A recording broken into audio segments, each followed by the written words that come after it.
Pessoal, principalmente para quem está começando, tem muita confusão aí com as nomenclaturas de todos os conceitos do ICT. Eu espero trazer aí nesse vídeo, se não todos, a grande maioria, os mais importantes. E eu vou estar explicando por cima o que é cada um. Se você sentir falta de algum ou quiser uma explicação melhor, deixa aí no comentário que eu trago em futuros vídeos. Lembrando que eu não vou aprofundar, então não é um vídeo que vai ser bem longo nem completo, é mais para você saber o que é o que mesmo, em termos de nomenclatura. Deixa um like aí para ajudar o canal e vamos lá. Primeiro a gente começa por ICT, que é o Inner Circle Trader. Ele é o Michael Huddleston, é o mentor, o criador de toda essa metodologia. Ele tem um canal no YouTube e também tem um Twitter, onde ele apresenta todas as mentorias dele. Ele fala sobre o IPDA, Interbank Price Delivery Algorithm, que é o algoritmo interbancário de entrega de preço. É sobre isso que a gente estuda na mentoria. Esse algoritmo tem o objetivo de efetuar a eficiência no mercado. Ele tem 4 estágios diferentes. Próximo aí a gente tem o HTF, que é Higher Time Frame, seria os tempos gráficos de um dia, uma semana e um mês. São os nossos diferentes gráficos HTF, mas dependendo da perspectiva, você pode ter, por exemplo, um 15 minutos como o HTF do 1 minuto também. Próximo seria o LTF, que é o oposto do HTF, seria o Lower Time Frame. Na sequência temos o LTF, que seria o Lower Time Frame, seriam os tempos gráficos intraday, dentro de um dia, né, do 1 minuto até o 4 horas. Porém, da mesma maneira que a gente pode utilizar, dependendo da perspectiva, um tempo gráfico menor, o 1 hora seria o LTF do diário, por exemplo. BSL é Buy Side Liquidity, seria liquidez de compra, ordens e stops posicionadas acima de topos. Temos o BSL, ou Buy Side Liquidity, são stops de compra, ordens de compra posicionadas acima dos topos anteriores. Então, acima de topos anteriores, a gente vai ter o Buy Side Liquidity. E contrário ao Buy Side, temos o Sell Side Liquidity, é o SSL, seriam stops de venda abaixo de fundos anteriores. Premium Discount Array, seriam nossos arranjos de prêmio e desconto, são os pontos institucionais que a gente estuda nos conceitos do ICT, variam entre ineficiências e blocos de ordem. Um dos mais importantes, PD Arrays é o Order Block. Resumidamente, ele seria a barra de baixa mais baixa antes de um impulso de alta. Isso seria um Order Block de alta. Ou a barra de alta mais alta antes de um impulso de baixa. Isso seria um Order Block de baixa. Existem diversos tipos de block. Tem aí vídeo no canal falando sobre cada um deles. E um ponto importante dos blocks é o ponto médio dele, que é chamado Mean Threshold, ou MT. É o ponto médio entre o topo e o fundo de um Order Block, ou de qualquer outro block. Passamos então para o Fair Value Gap, ou FVG. Ele é um padrão de 3 candles no mínimo, 3 velas, onde o topo da primeira e o fundo da terceira deixam um espaço. Na segunda, temos o nosso Fair Value Gap, bem aqui. Isso seria um Fair Value Gap de alta. E um Fair Value Gap de baixa, então, seria o contrário. O fundo da primeira vela e o topo da terceira não se encontram. A gente tem na segunda vela aqui uma ineficiência. Esse seria o Fair Value Gap.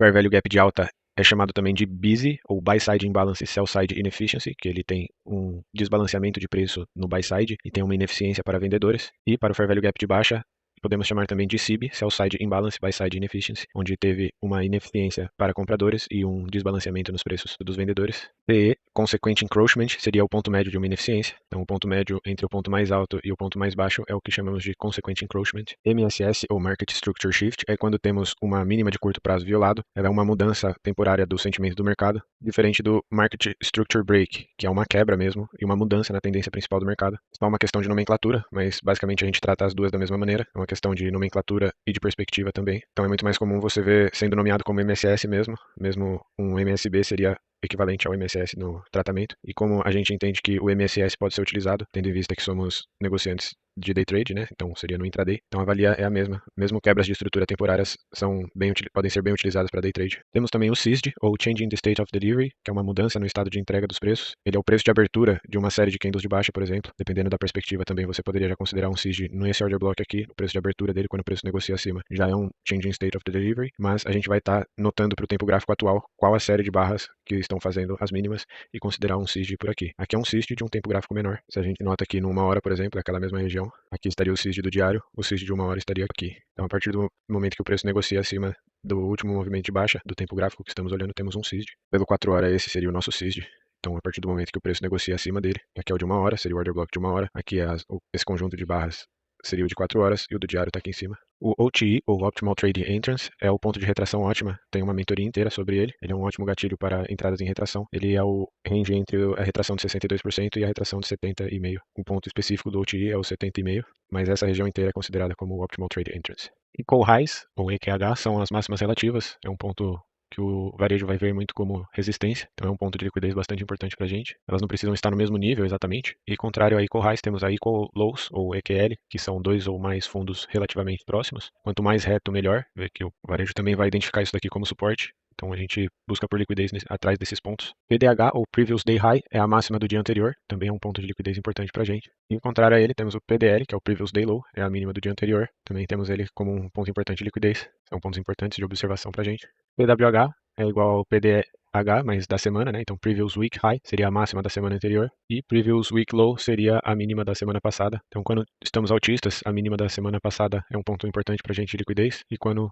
viramos para baixa, o Previous Week High, estava errado aqui, Previous Week High é um ponto importante para a gente também estar identificando liquidez. Próximo é o DOL, Draw on Liquidity, é uma das coisas mais importantes que a gente aprende com os conceitos da ICT. Ele nada mais é que o próximo ponto institucional que a gente visa que o preço esteja indo buscar. Então, se a gente está baixista, a gente vai procurar no gráfico qual que é a ineficiência, ou o bloco, ou a liquidez mais importante, e aqui o mais provável que o preço vai estar indo buscar. Um grande objetivo da análise que a gente faz é identificar qual que é o próximo DOL para operar em direção a ele. LRLR, ou Low Resistance Liquidity Run, é quando a gente tem um movimento muito rápido em uma única direção, quando o mercado vira e entra nessa região onde não vai ter muitos pontos de liquidez devido à velocidade e à força com que o preço caiu. Quando ele começa a negociar acima, a gente entende que a gente acredita que até um primeiro ponto aqui de bloco, ele vai ter facilidade e deve se mover bem rápido. High Resistance Liquidity Run, ou HRLR, é quando a gente tem uma espécie de uma consolidação, assim, ou seja, existem diversos topos e fundos nessa região. A gente entende que precisa de alguma mudança de sentimento no mercado para atravessar essas regiões. Então, a gente não espera o preço dar essas porradas que ele dá quando ele entra no Low Resistance Liquidity Run. Aqui teve uma espécie de uma consolidação. Veja que o mercado vem e tem facilidade, a partir do momento que passa dessas mínimas aqui, ele tem facilidade em atravessar por ser uma Low Resistance Liquidity Run, e abaixo tem a High Resistance Liquidity Run, que são locais no gráfico onde os preços tiveram bastante entrega tanto para compra quanto para venda e estão balanceados. VI, ou Volume Imbalance, é a diferença entre o fechamento da vela anterior e a abertura da atual. Então, quando há uma discrepância entre esses valores, essa região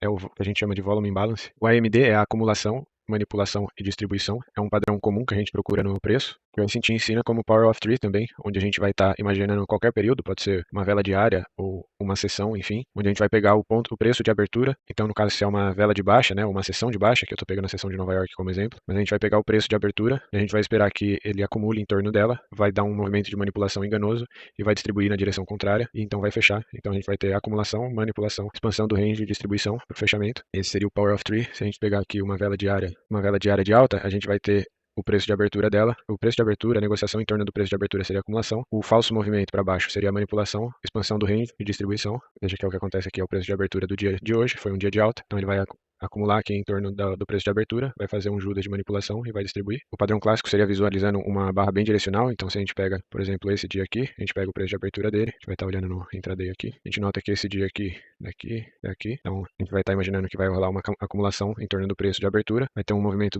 esses movimentos abaixo do preço de abertura seriam movimentos de manipulação, vai ter uma expansão do range e a distribuição para o fechamento. Esse é o Power of Three. O Turtle Soup é um falso rompimento acima de uma máxima. Tem mais coisa, que a gente pode falar muito mais coisa, mas eu não vou aprofundar. Basicamente é um falso rompimento acima de uma máxima. Os que funcionam é um assunto bem complexo. Q1, Q2, Q3, Q4 é baseado nos quartos, né?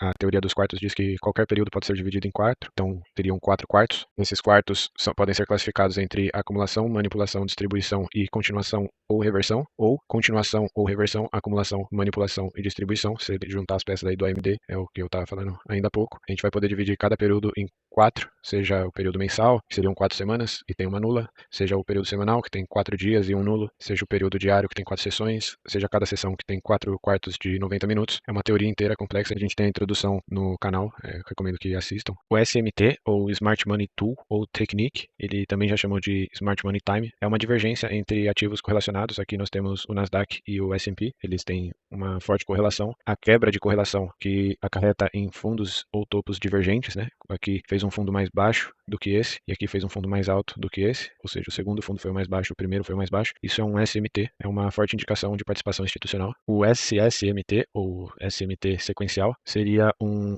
SMT que ocorre entre quartos. Então note que aqui a gente tem o quarto de quinta-feira e aqui temos o quarto de sexta-feira. Vou marcar aqui para ficar mais visível. Então veja que entre esse quarto aqui e esse quarto aqui, esse quarto aqui e esse quarto aqui, ocorre um SMT. Esse é um SMT sequencial. Então esse aqui, além de um SMT, ele também é um SSMT. Mesmo vale para esse aqui. Um dia antes também temos o HSMT, que é o Hidden Sequential SMT. Por mais que aqui na quinta-feira o Nasdaq faz um topo maior do que na quarta, e o ES também faz um topo maior, os fechamentos dos corpos, se analisarmos pelos fechamentos, a gente tem um HSMT. Esse é um HSMT sequencial, que ocorre entre 2 quartos, que seria quarta e quinta-feira. Por fim, para finalizar esse vídeo aqui, que já está meio longo, temos as True Opens. A gente vai ter uma série de nomenclaturas para elas, para as diferentes True Open. Então seria a True Open, a True Year Open, que é a True Open do ano, a True Month Open, que é a True Open do mês, a True Week Open, que é a True Open da semana, a True Day Open, que é a True Open do dia, a Asia Open, que é a True Open da sessão asiática, London Open, que é a True Open da sessão de Londres, a New York Open, que é a True Open da sessão de Nova York da manhã, a PMO, que é a True Open da sessão de Nova York da tarde, e a TMOCO, que é True Microcycle Open, que é a True Open do microciclo. As True Opens indicam o segundo quarto de cada ciclo, o preço de abertura do segundo quarto de cada ciclo. Ela é o verdadeiro ponto de abertura. A True Year Open seria, então, o preço de abertura do segundo quarto do ano. A True Month Open seria a abertura da segunda semana completa do mês. A True Week Open seria a abertura do segundo dia da semana. A True Day Open seria a abertura da segunda sessão do dia. A Asia Open é o preço de abertura do segundo quarto da sessão asiática. A London Open é o preço de abertura do segundo quarto da sessão de Londres. A New York Open é o preço de abertura do segundo quarto da sessão de Nova York da manhã. A PM Open é o preço de abertura do segundo quarto da sessão da tarde de Nova York. E a TMSO seria o segundo micro quarto de cada quarto.